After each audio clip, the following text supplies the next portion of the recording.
HS এর পর তোমাদের মধ্যে যারা মনস্থির করে নিয়েছো যে ভবিষ্যতে আমি পুলিশ ইন্সপেক্টরই হব, কিংবা তোমাদের মধ্যে যারা এখন গ্র্যাজুয়েশন কমপ্লিট করেছো বা গ্র্যাজুয়েশন পড়ছো, তোমরা মনে মনে চিন্তা করো যে কী করে পুলিশ ইন্সপেক্টর হওয়া যায়। এই ভিডিওতে আমি ডিটেলসে আলোচনা করব যে কিভাবে তোমরা পুলিশ ইন্সপেক্টর হবে, তোমার কোন কোয়ালিফিকেশান লাগবে, এজ লিমিটই বা কত, বা কী কী প্রসেসের মধ্যে তোমাকে যেতে হবে।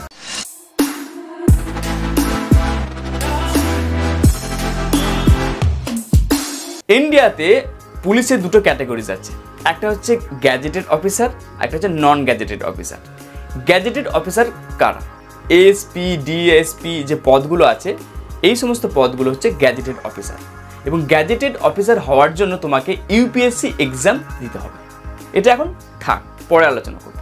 এর পাশাপাশি প্রত্যেকটা স্টেট লেভেলে যে পুলিশ হয় তার জন্য পরপর আছে constable, head constable, sub inspector, assistant inspector, এরপর আছে ইন্সপেক্টর। এবং স্টেট লেভেলের পুলিশ হওয়ার জন্য তোমাকে এসএসসি এক্সাম দিতে হবে। তাহলে আমরা এটা বুঝতে পারলাম গ্যাজেটেড অফিসার এবং নন গ্যাজেটেড অফিসার কাকে বলে। এরপরে আমরা জানবো যে পুলিশ ইন্সপেক্টর কিভাবে হবে। দেখো, পুলিশ ইন্সপেক্টর হওয়ার জন্য ডাইরেক্ট কোনো এক্সাম হয় না। প্রথমে সাব ইন্সপেক্টরের জন্য এক্সাম হয়, তারপর প্রমোশন হয়ে পুলিশ ইন্সপেক্টর হয়। এখন তাহলে আমরা জেনে নিই যে সাব ইন্সপেক্টর হওয়ার জন্য কি কি লাগবে। প্রথমে তোমার এডুকেশন কোয়ালিফিকেশন, যে কোনো স্ট্রিমের ব্যাচেলার ডিগ্রি থাকলেই তোমরা এলিজিবল হয়ে যাবে এই পদের জন্য। অর্থাৎ পাস কোর্স, অনার্স কোর্স, যে কোর্স নিয়ে পড়াশোনা করো না কেন, তোমরা কিন্তু আফটার গ্র্যাজুয়েশন সাব ইন্সপেক্টর পদের জন্য তোমরা এলিজিবল হয়ে যাবে। এরপরে আসছে এজের লিমিট। 2022 সালের জানুয়ারি মাসে তোমার জন্য এজের লিমিট হয় 20 থেকে 27-এর মধ্যে। এছাড়াও এজের লিমিট কিছু ছাড় আছে ওবিসি এবং এসসি এসটি ক্যান্ডিডেটের জন্য। ওবিসিদের জন্য 3 বছরের ছাড় আছে এবং এসসি এসটিদের জন্য 5 বছরের ছাড় আছে। এরপর আমরা আসছি যে এক্সামের প্যাটার্ন, কিভাবে আমরা এক্সাম দেব এবং কি কি প্রসেস ফলো করতে হবে। প্রথমে তোমাকে প্রিলিমিনারি এক্সাম দিতে হবে, যার মান হচ্ছে 200। এখানে কি থাকবে? অ্যারিথমেটিক, জিকে, রিজনিং, এই সমস্ত কোশ্চেনের প্যাটার্ন থাকবে। এবং তোমরা যদি প্রিলিমিনারি এক্সাম ক্র্যাক করে নাও, এরপরে আসছে ফিজিক্যাল মেজারমেন্ট টেস্ট। পুরুষের ক্ষেত্রে তোমাদের হাইট হতে হবে 167 সেন্টিমিটার এবং তোমাদের চেস্ট 79 হতে হবে এবং তোমাদের ওজন হতে হবে 56 কেজি। মহিলাদের ক্ষেত্রে হাইট হতে হবে 160 সেন্টিমিটার, চেস্ট 76 সেন্টিমিটার এবং ওজন হতে হবে 52 কেজি। এরপরে আসছি ফিজিক্যাল এফিসিয়েন্সি টেস্ট।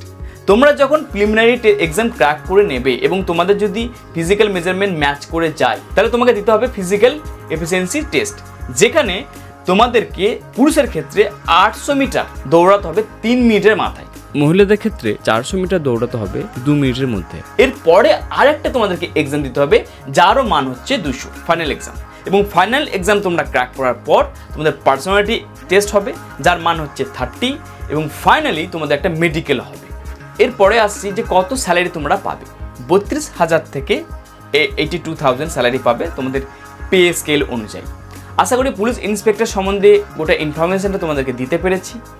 তোমরা যদি কমপ্লিট করে থাকো গ্র্যাজুয়েশন, তো তোমাদেরকে বলবো যে এই ওয়েবসাইটেতে তোমরা বারবার ফলো করতে পারো।